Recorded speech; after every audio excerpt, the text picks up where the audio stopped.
Junjun.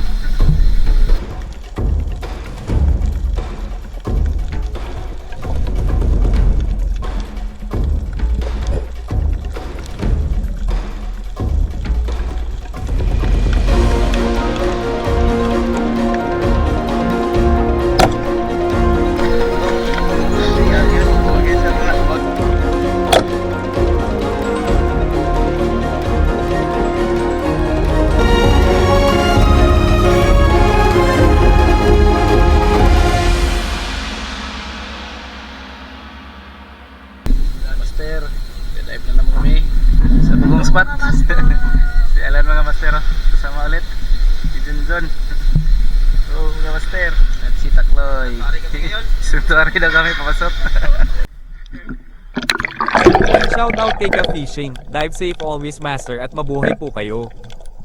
Mataas pala ang buhanginan sa umpisa na nilangoyan namin pero kaunti lang ang mga pelagic. Paborito talaga ng ganitong mga pusit na tumambay dito sa buhanginan.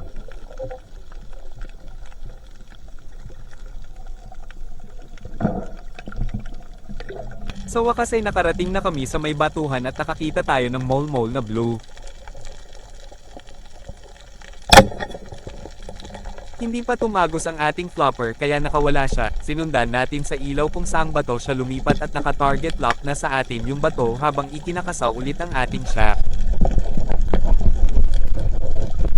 At nang sinilip natin yung bato ay positive at may nakita tayong mole-mole kaya tinusok na agad natin. Kung napansin yung mga master ay color blow yung mole-mole na natusok natin kanina, pero ang natusok natin ay hindi na color blow at walang sugat sa likod, tsaka pa lang natin namalayan pagkatapos ma-review ang video na ito, siguro nasa kabilang butas yung mole-mole na iyon at sana ay buhay pa siya para hindi masayang. Bumaon pa yung dulo ng shaft natin sa bato at hindi natin matanggal kaya bumalik muna tayo sa itaas, nakita tayo ni Junjun kaya tinulungan na lang niya tayo. Si Junjun pala yung guide natin ngayon sa spot na ito.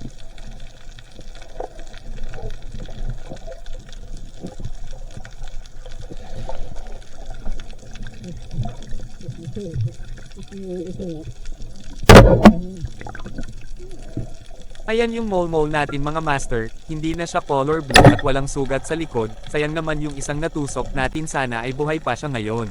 At may parang color blue din tayong nakita pero hindi siya mole-mole, napakalapad na niya mga master kaya sinigurado na talaga natin para hindi makawala.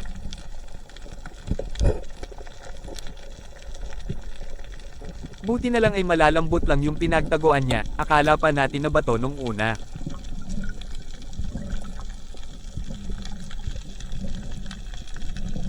Paglipat natin dito sa mababaw ay nagulat tayo dahil ngayon lang tayo nakakita ng natutulog na samaraw sa spot na ito, may nakita tayo dito din noon, mas malapad siya pero sobrang ilap kaya hindi natin inabutan.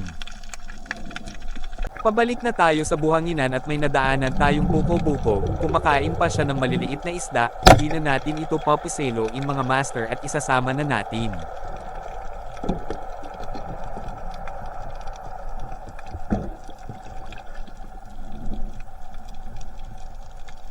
Nakakain daw ang jellyfish na ito mga master pero para siyang nakakatakot kaya autopass na agad tayo.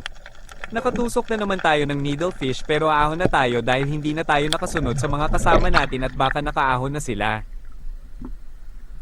Ayan sila. Si Alan pa lang pala ang naunang umahan dahil nahirapan daw siya sa kanyang malaking dragon ball na natusok at hindi niya ito matanggal sa kanyang shaft. Ito na naman yung aming Tony toneladang huli at nakatusok pa si bro ng malaking bagulan.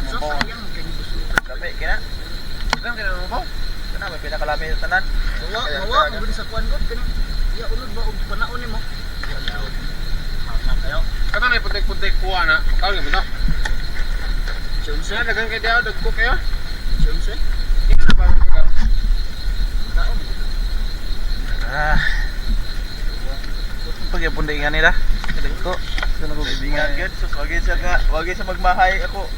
Agtira no tako gyatay kanira man isa na load dayot. Di saka ko balik, balik. Atay, di ka daw, takuha pa na ana ba? Mga kuha. Sargaw pa na.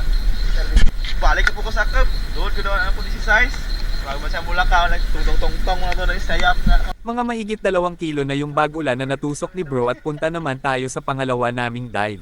Dito naman kami sa Ubos Rusi at susunod daw sina Jessen dito mamaya. Master, dito na naman kami sa Ubos Rusi. Kami lang ni Takloy Master at ni Bro. Si Bro sa kabila oh. Malayo. Hintayin namin dito si Jason. Dito na naman kami sa parang baha. Ang suog dito. Nandito na sina Jessen at kasama niya si Jeffrey.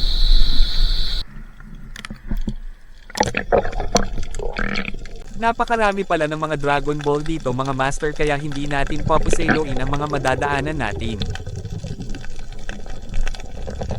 Pero ang bayot-bayot na ito ay papuseloin muna natin dahil parang bago pa lang siya nahiwalay sa kanyang nanay. At syempre hindi mawawala sa eksena ang makabinhi na ito at maiilap na naman sila ngayon.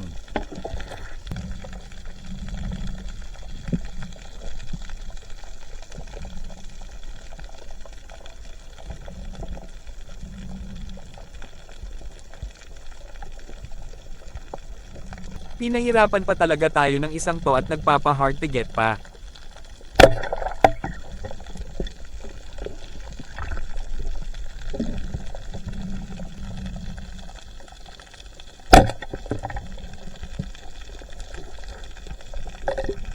Ngayon lang nagpakita ang tubo-tubo na ito at wala ito kanina nang sisirin natin ang bayot-bayot.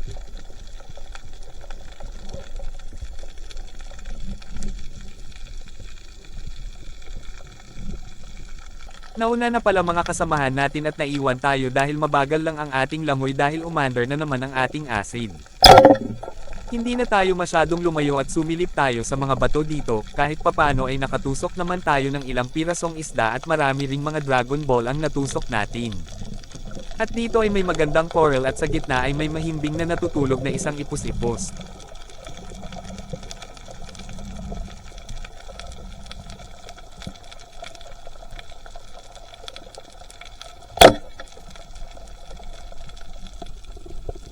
Bumao na naman yung shaft natin buti na lang malambot lang pala yung coral.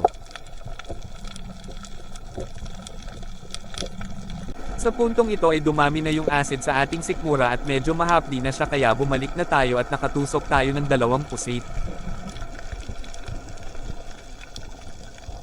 Ito yung pangalawang pusit at hindi na naman natin na video yung pagtusok dahil bukod sa mailap siya ay nakasisilaw din yung blinker kaya minabuti na natin na huwag na i-video kapag tutusok tayo ng pusit.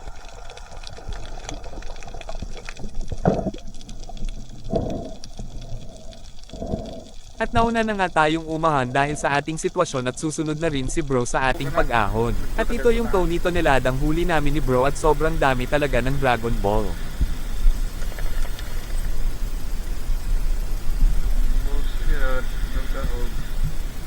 Itong Dragon Balls.